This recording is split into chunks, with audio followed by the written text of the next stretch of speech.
No one likes to feel stuck, especially by your cloud. But the IBM Cloud is the most open and secure public cloud for business. It can manage all your apps and data anywhere. Smart loves problems. IBM, let's put smart to work. Visit ibm.com/flexible.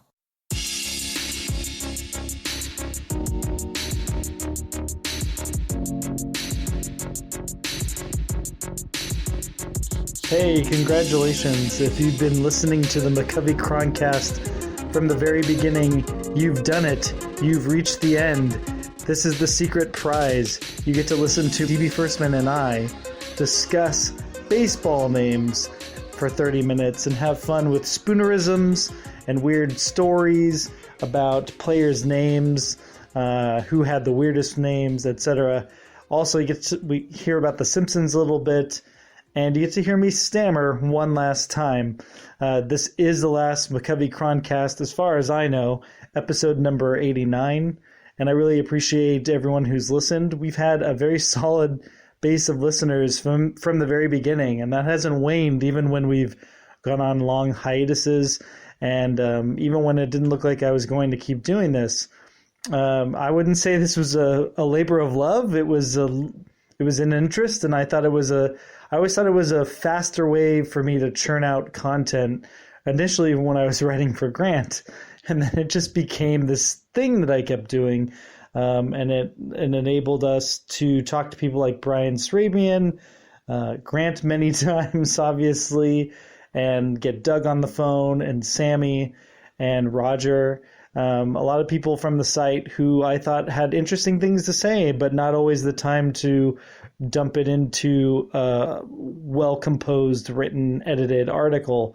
And so I wanted to give all of us a chance to maybe not quite be a sports talk show or anything like that, but just, if we had some Giants takes to break them out. And I feel like we did a lot of interesting things here and there, and you got to hear what we were like and hear another side of things, maybe answer some of your questions, and maybe for one brief moment think about something other than the pain in the world or whatever else is going on, and think about and talk about Giants baseball in maybe a slightly different way than you had before. So thanks again for listening. This is the final Chronicast. DB Firstman, and they will talk about their new book comes out in March, called The Hall of Name. So look out for that. Joining us now is DB Firstman, who is writing a book that comes out in March. It's called The Hall of Name, Baseball's Most Magnificent Monikers from the Only Nolan to Van Lingle Mungo and more. Again, it comes out in March. DB, thank you so much for joining us. Great to be here. Thank you for having me on. I was saying to you before, and then I realized I want to save it for this. I really love... if those listening, if you're just new to baseball Twitter, DB is you love names, baseball names, and it's like you occupy a very specific niche on baseball Twitter, and I love it because it's very pure. What do you know why you're so fascinated with the names? I think it's an extension of my fascination with words and etymologies to begin with. I've always been a bit of a word nerd, whether it's puns or spoonerisms or anagrams. I play Scrabble competitively. I do crossword puzzles. Words themselves, beyond the meanings, some of them are just fun to say, and how do they come into existence? And names are sort of a extension of my interest in. I'm always curious as to the etymologies of names. How did they come about? Some of them are really fun to say. Some of them are weird and wacky. And I found that I was sort of drawn to, first of all, the name itself, and then how it came into existence. Some of the names that I've come across don't have a real etymology except for what their parents decided to call them. There's no rhyme or reason to it. So that was sort of the genesis for the book. Well, the genesis for the book was basically, this grew out of a column on my website, on my blog, Value Over Replacement Grit. I used to do a sort of a salute to great names in baseball history, and I wasn't looking necessarily at the greatest players, but the ones with the most memorable names, like Doug Goosh and Cal McClish and things of that nature, just to sort of point out, like, beyond the stories, the names themselves just make you smile or make you think about what went on in their parents' head at the time of birth, or were they an ancestor? What was their story behind the name? And so that's sort of where the name interest came. It was basically an offshoot of my interest in words in general. I remember it was, I don't know how many years ago now, but you have a Google sheet of Spoonerisms. Basically, yes, every I do. And it's an enjoyable time vortex to just go through and look at all the Spoonerisms. Yes, whole camels is probably the favorite of most of the Twitterverse. Whole camels for Cole Hamels. Yeah. It is an all-timer for sure. Yes. Regrettably, the Giants have a lot of same for Michael Morse always. He's a player who deserves one, and you can't really spoonerize that. Right.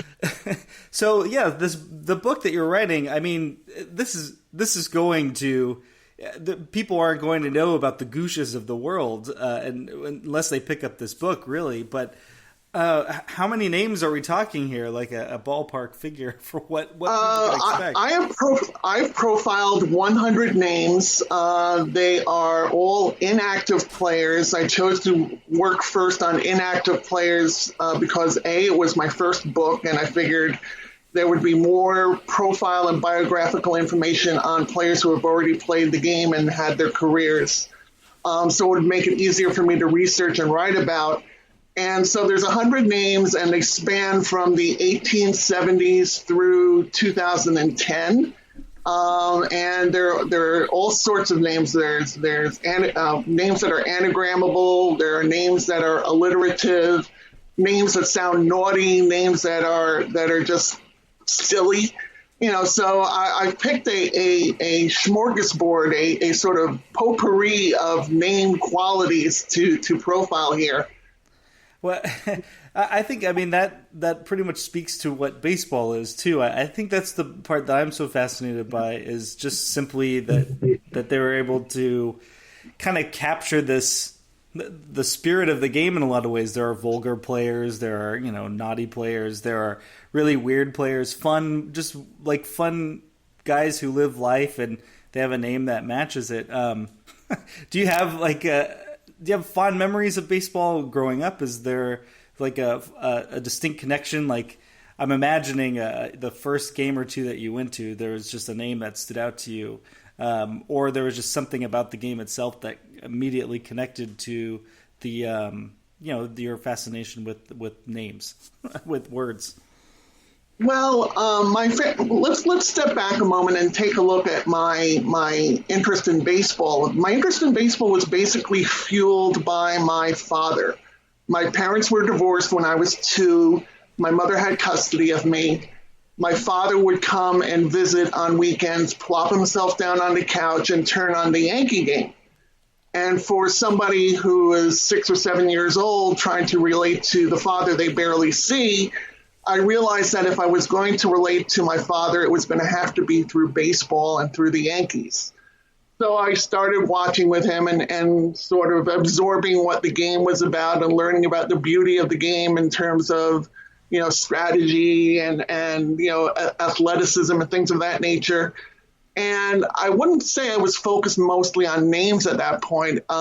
Names were just sort of the interest I had in words per se was more than the interest in names. The names were sort of a later concept of interest.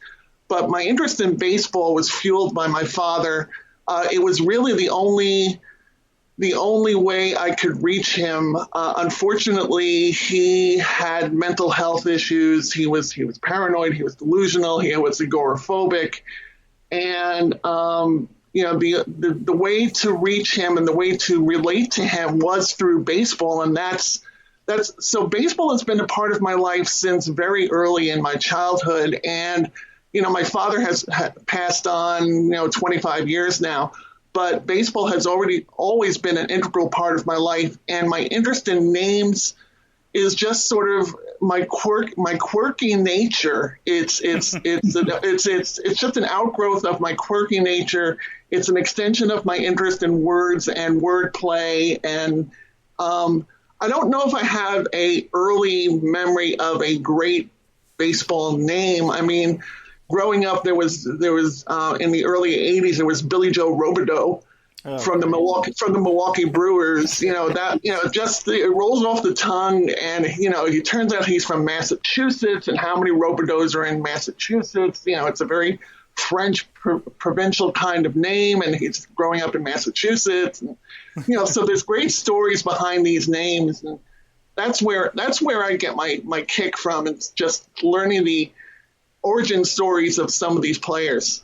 You're the Jason Stark of baseball names, I feel like. In that regard. And I will say that Jason has reached out to me. He considers me the quote name game expert when there's a question about whether players with particular names have done particular things, whether it's a particular pitcher, catcher, battery with the same last name, or I discovered there was a pitching battery a few years ago. I think it was Jared Cosart and Jason Castro. And Cosart and Castro are anagrams of each other. Yep.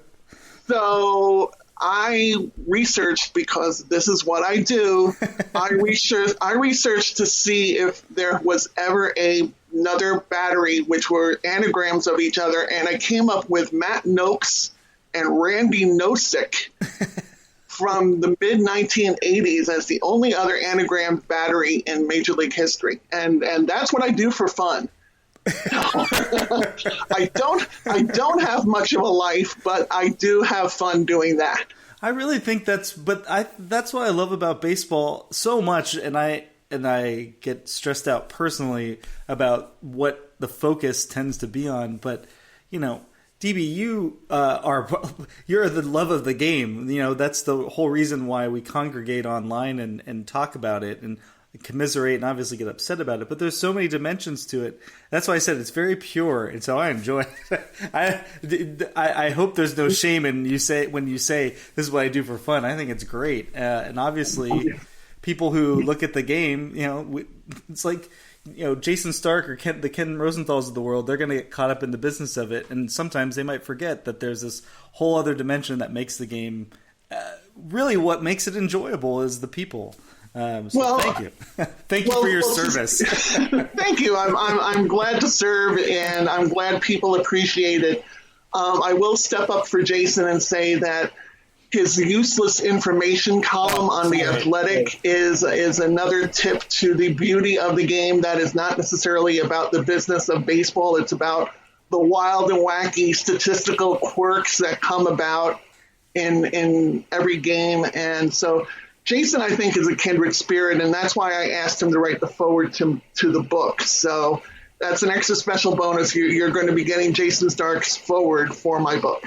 That's fantastic. I understand exactly why you picked inactive players, but my goodness, whole camels one day. That's an interview you got to get.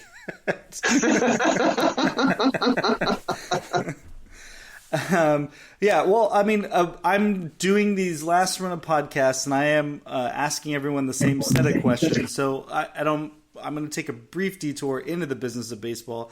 Are you still are you a staunch Yankees fan, or are you just more, I like baseball and I'm going to watch it? My father made me grow up a Yankees fan, but the Steinbrenner era sort of soured my taste on Yankeedom. And nowadays, when I watch baseball, and I watch it a lot, I prefer first and foremost to watch the Mets because I love Gary, Keith, and Ron on SNY. They are the best broadcast team on base for baseball on TV, I think. But my love of baseball spans all teams and all eras. I love the numbers behind it. I love the